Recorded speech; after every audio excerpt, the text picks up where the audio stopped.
கொஞ்சமாக எண்ணெயை போட்டு தனியா, கசகசா,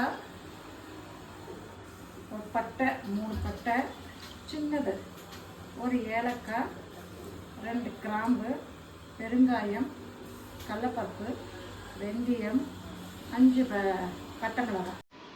எந்த குண்டு மிளகாவோ பட்டை மிளகாவோ எது இருந்தாலும் போட்டுக்கலாம்.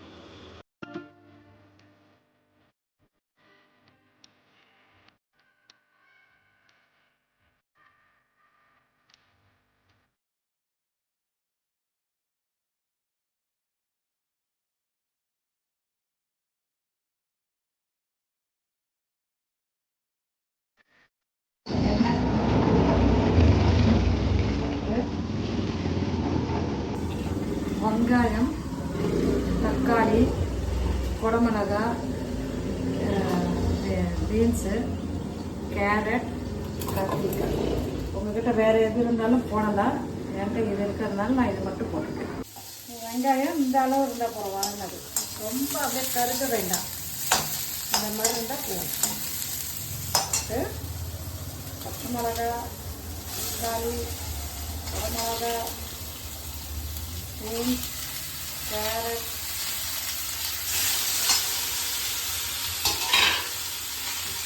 கத்திரிக்காய்,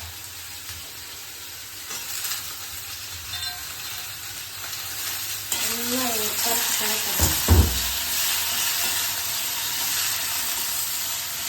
எல்லாம் வேகணும். கொஞ்சம் இந்த காயெல்லாம் கொஞ்சம் வெந்த பிற்பாடு வேகணும். இந்த காயெல்லாம் நல்லா வெந்துக்கணும். கொஞ்சம் மஞ்சப்பொடி, உப்பு,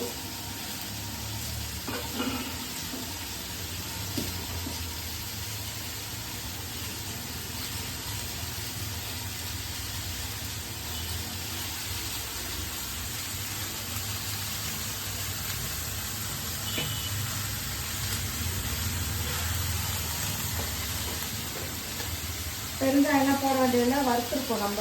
மருந்து பெருங்காயம் போட வேண்டாம். இவ்வளோதான் மஞ்சள். இதை போட்டு கரைக்கணும், நல்லா கரைச்சிக்கணும்.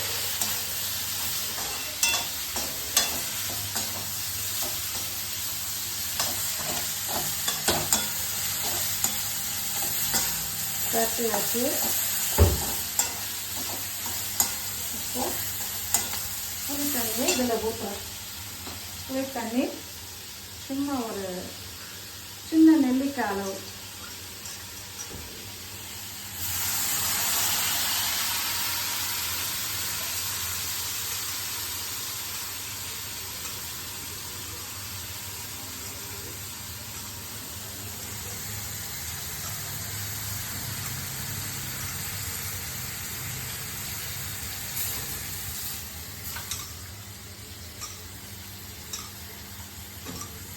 இப்போ நம்ம வறுத்து வச்சோம் இல்லையா, இதெல்லாம் நம்ம இப்போ அரைச்சிக்கலாம். அரைச்சிட்டு லாஸ்ட்டில் ஒரு பிஞ்சு கொப்பரை போட்டுக்கணும். சரிங்களா? போட்டு அது இது கொஞ்சம் கொதிச்சுட்டே இருக்குது. அதுக்குள்ளே நம்ம அரைச்சிட்டு வந்துடலாம். இதோ அரைச்சிருச்சு. இப்போ அந்த நான் சொன்னேன் இல்லையா கொப்பரை, அது இப்போ போட போகிறேன். கொப்பரையை லாஸ்ட்டில் தான் போடணும். இந்த பருப்பெல்லாம் இதை அரைச்சிட்டு இந்த பால் லாஸ்ட்டில் போடணும். இதை அரைச்சிடுவோம். அரைச்சாச்சு. இப்போ இதில் போட போகிறேன். பாருங்கள்.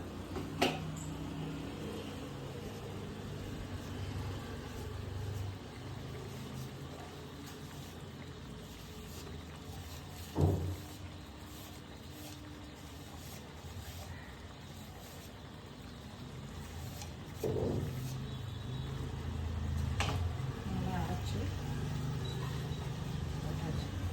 அப்பா கமகமான வாசனை வருது. பிசிபெல்லாம் சாதம் வாசம் கமகமன்னு வாசம் வருது. இப்போ சாதமும் பருப்பும் தனியாக வேக வச்சுருக்கேன். இதை பாருங்கள், இதில் இருக்குது. இது அப்படியே இதில் போட்டுக்கலாம். இது ஈஸியான மெத்தட் நான் உங்களுக்கு சொல்கிறேன்.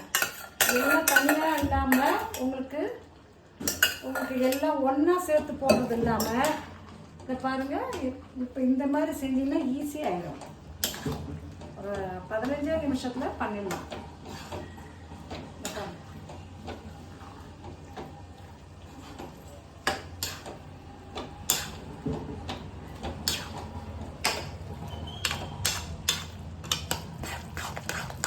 ஆயிடுச்சு. இப்போ இதுக்கு தாளிச்சு கொட்ட வேண்டியது தான். ஒரே நிமிஷத்தில் தாளிச்சு கொட்டிடலாம். வானல் வச்சுருக்கேன். இப்போ தாளித்து அதில் கொட்டணும். ஆல்ரெடி உங்களுக்கு சொல்லியிருந்தேன் நான், இந்த மாதிரி பிசிபேலை பார்த்து செஞ்சு ஒரு தடவை காட்டுறேன்னு. அதனால தான் இப்போ காமிச்சேன். சரியா? இதை ஆஃப் பண்ணிடலாம். இதை முடிஞ்சிச்சு. இப்போ தாளித்து கொட்ட வேண்டியது தான். ஒரே செகண்டு. அப்புறமா கொஞ்சமாக நெய் கொஞ்சம் ஊற்றுங்க. ஸ்பூன் நெய். அவ்வளோதான்.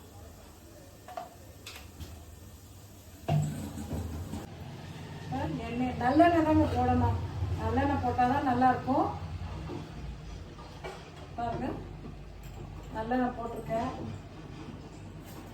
தாளிக்க கடுகு, கடலைப்பருப்பு, உளுத்தம்பருப்பு, வரமிளகாய் ஒரு 3, முந்திரி பருப்பு கொஞ்சம், கருவேப்பிலை, கொத்தமல்லி, வெந்தயம் கொஞ்சம், ஜீரகம்.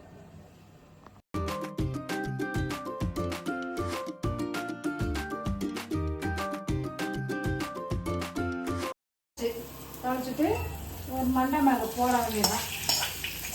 அவ்வளோதான், முடிஞ்சிச்சு.